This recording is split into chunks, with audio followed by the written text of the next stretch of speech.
नमस्कार, आप देख रहे हैं आज का राज। मैं हूं वंदना झा। हिंदू धर्म की पौराणिक मान्यताओं में चारों धामों को एक युग का प्रतीक माना जाता है। इस तरह कलयुग का पवित्र धाम जगन्नाथपुरी को माना गया है और बुधवार से शुरू हो रही है भगवान जगन्नाथ की रथ यात्रा। लेकिन क्या आप जानते हैं कि सैकड़ों साल पुराना ये मंदिर अपने अंदर कई गहरे राज समेटे हुए है। इस मंदिर से इतने चमत्कार जुड़ रहे हैं जिन्हें विज्ञान भी नमस्कार करता है। आज देखिए भगवान जगन्नाथ के 10 राज।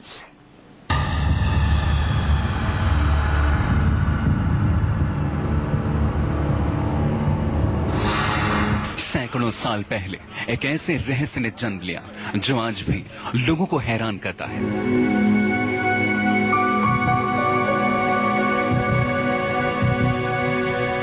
एक विशालकाय गुंबद वैज्ञानिकों के लिए पहेली बन गया है।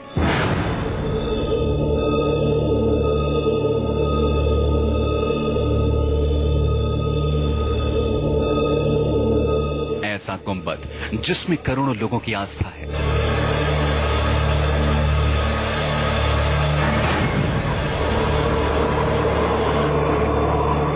लेकिन ये अपने अंदर इतने रहस्य समेटे हुए हैं जो आज तक बेपर्दा नहीं हुए हैं। सैकड़ों साल पहले न जाने कौन सी टेक्नोलॉजी का इस्तेमाल हुआ। सैकड़ों साल पहले न जाने किन सिद्धांतों पर कंक्रीट के बने इस विशालकाय गुंबद का निर्माण हुआ। सैकड़ों साल पहले न जाने किस आस्था ने जन्म लिया कि विश्वास का इतना विशालकाय मंदिर स्थापित हो गया। असीम रहस्यों को समेटे हुए हैं भगवान जगन्नाथ।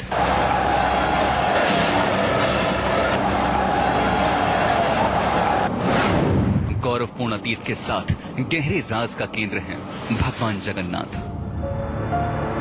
इस भव्य मंदिर का गुंबद, इस पर लगा ध्वज एक कहानी बताते हैं। ऐसी कहानी जिस पर विश्वास करना मुश्किल है। यहां से उठती आवाजें और समंदर की लहरों के गर्त में भी अविश्वसनीय रहस्य छुपा हुआ है। और भगवान जगन्नाथ की ये यात्रा धरती पर उमड़ने वाला सबसे बड़ा जन सैलाब माना जाता है।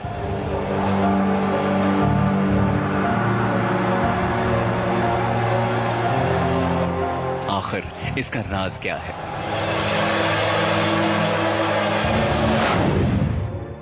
आज देखिए भगवान जगन्नाथ के 10 राज। बुधवार से शुरू होने वाली ये यात्रा अपने अंदर गजब का रोमांच समेटे हुए है। लेकिन जितना रोमांच इस यात्रा में छुपा है उससे कहीं ज्यादा रहस्य भगवान जगन्नाथ के मंदिर में छुपा है। आखिर इस मंदिर से जुड़े वो कौन से राज हैं जिन्हें बहुत कम लोग जानते हैं, आपको दिखाते हैं।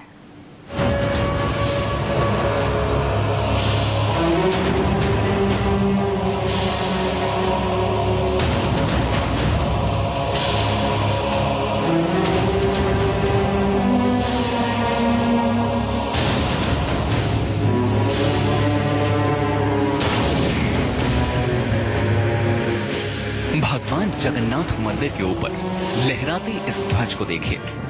यह बहुत रहस्यमय है। यह ध्वज हमेशा हवा के विपरीत दिशा में लहराता है। यानी अगर हवा पूरब से पश्चिम में बह रही है तो यह ध्वज पश्चिम से पूरब की ओर लहराएगा। ऐसा किस वजह से होता है ये तो वैज्ञानिक भी नहीं जानते, लेकिन यह बहुत आश्चर्यजनक है।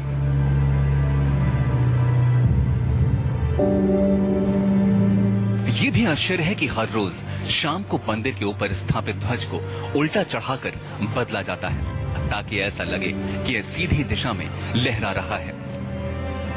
ध्वज भी इतना भव्य है कि जब ये लहराता है तो इसे सब देखते ही रह जाते हैं। ध्वज पर शिव का चंद्र भी बना हुआ है।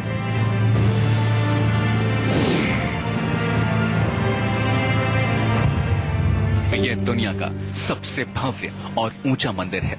यह मंदिर 4 लाख वर्ग फुट में फैला है और इसकी ऊंचाई लगभग 214 फुट है। मंदिर के पास खड़े रहकर इसका गुंबद देख पाना असंभव है और इसकी छाया में छुपा है एक गहरा राज। क्योंकि इस गुंबद की छाया दिन के किसी भी समय अदृश्य ही रहती है, यानी इसकी छाया दिखाई नहीं देती। हमारे पूर्वज कितने बड़े इंजीनियर रहे होंगे। यह इसे एक मंदिर के उदाहरण से समझा जा सकता है। पुरी के मंदिर का यह भव्य रूप 7वीं सदी में बनाया गया था।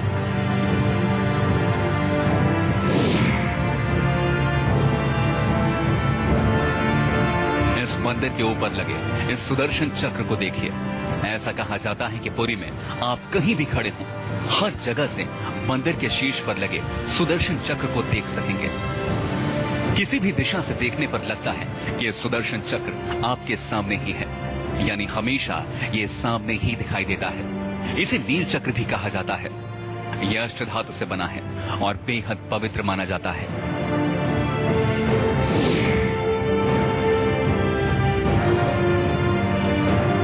आम दिनों के समय हवा समुद्र से जमीन की तरफ आती है और शाम के दौरान इसके विपरीत। लेकिन पुरी में इसका उल्टा होता है।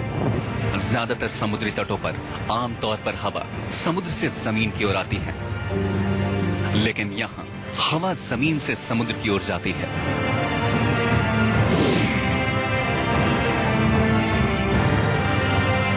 मंदिर के ऊपर गुंबद के आसपास अब तक कोई पक्षी उड़ता हुआ नहीं देखा गया।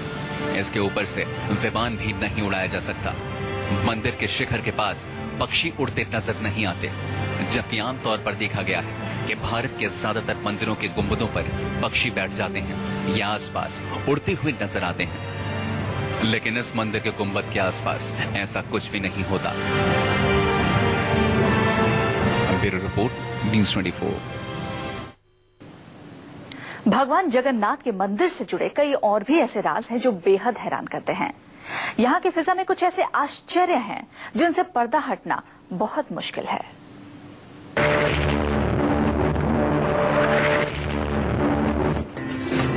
500 रसोइया 300 सहयोगियों के साथ बनाते हैं भगवान जगन्नाथ जी का प्रसाद। यहाँ हर रोज लगभग 20 लाख लोग भोजन कर सकते हैं। कहा जाता है कि मंदिर में प्रसाद कुछ हजार लोगों के लिए ही क्यों न बनाया गया हो, लेकिन इससे लाखों लोगों का पेट भर सकता है। मंदिर के अंदर पकाने के लिए भोजन की मात्रा पूरे साल के लिए रहती है। प्रसाद की एक भी मात्रा कभी व्यर्थ नहीं जाती।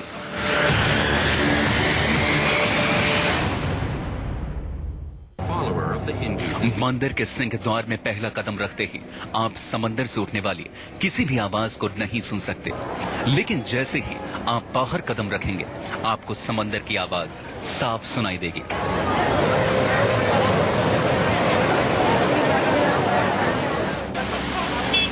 शाम के वक्त इसे अच्छी तरह से अनुभव किया जा सकता है। इसी तरह मंदिर के बाहर स्वर्ग द्वार है, जहां पर मोक्ष प्राप्ति के लिए शव जलाए जाते हैं। लेकिन जब आप मंदिर से बाहर निकलेंगे तभी आपको लाशों के जलने की गंध महसूस होगी।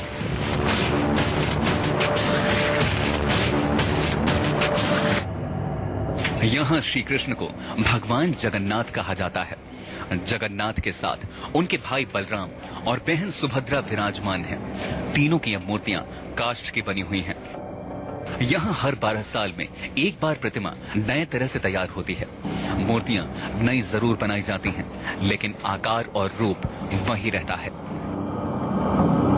तो ऐसे हैं जैसे मानव शरीर जीर्ण हो जाने के बाद आत्मा चले जाते हैं दूसरा जन्म लेने के लिए, उसी प्रकार भगवान की शरीर जीर्ण हो जाने के बाद 12 साल में एक बार ये शुभ अवसर आता है और उस समय में भगवान की घट परिवर्तन होता है।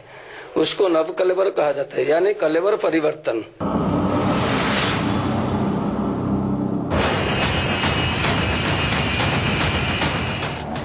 भगवान जगन्नाथ की इस यात्रा को देखिए। ये यात्रा 5 किलोमीटर के इलाके में होती है। इसमें लाखों लोग शिरकत करते हैं। पैर रखने की भी जगह नहीं होती। इसे दुनिया की सबसे बड़ी रथ यात्रा माना जाता है। साल में एक बार जन्म वेदी को जाते हैं, या को गुंडीचा यात्रा भी कहा जाता है। फिर दूसरा संवाद यह है कि सारे के सारे भक्तों को दर्शन देने के लिए, भक्तों के साथ कुछ समय बिताने के लिए प्रभु की यह इच्छा है। और इन्होंने पहंडी के साथ साथ जब सिंहासन से बाहर निकलते हैं और सिंह द्वार से बाहर आते हैं, सारे भक्त हरिध्वनि हरिबोल हुलाहुली के साथ उनको गले मिलते हैं, उनके साथ दुख सुख बांटते हैं।